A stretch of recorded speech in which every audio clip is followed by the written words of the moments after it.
ജീവിതത്തിൽ വരുന്ന പ്രശ്നങ്ങൾ സമുദ്രം പോലെയാണ്. നിങ്ങൾക്ക് നീന്താൻ അറിയാമെങ്കിൽ നീന്തി മുന്നോട്ട് പോകാം, ഇല്ലെങ്കിൽ ആ സമുദ്രത്തിൽ താഴുവാൻ തുടങ്ങും. പ്രശ്നങ്ങൾ എല്ലാവർക്കുമുണ്ട്. എന്നാൽ അതിനെ നമ്മൾ എങ്ങനെ കൈകാര്യം ചെയ്യുന്നു എന്നതിലാണ് വിജയവും തോൽവിയുമൊക്കെ ഇരിക്കുന്നത്. ദാ ഇതുപോലെ രണ്ടുപേർക്കും മുന്നിലുണ്ടായിരുന്ന തടസ്സം ഏകദേശം ഒരുപോലെയായിരുന്നു. ഒരാൾ വേഗത കുറച്ച് അതിനെ അതിജീവിക്കാൻ ശ്രമിച്ചു. അടുത്തയാളാകട്ടെ വേഗത കുറയ്ക്കാതെ അദ്ദേഹത്തിൻ്റെ യാത്രയുടെ ദിശ മാറ്റി അതിനെ അതിജീവിച്ചു.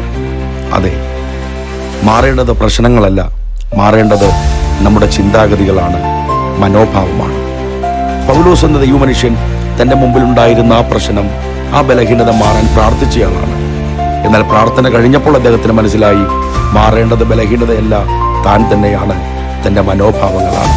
അത് മനസ്സിലാക്കിയ പൗലോസ് പിന്നീട് പറഞ്ഞു, ബലഹീനത സഹിപ്പാൻ ഞാൻ ഇഷ്ടപ്പെടുന്നു, കാരണം ആ ബലഹീനതയിലാണ് ദൈവശക്തി തൻ്റെ മേൽ കൂടുതലായി വരുന്നതും താൻ കൂടുതൽ കരുത്തനായി മാറുന്നതും.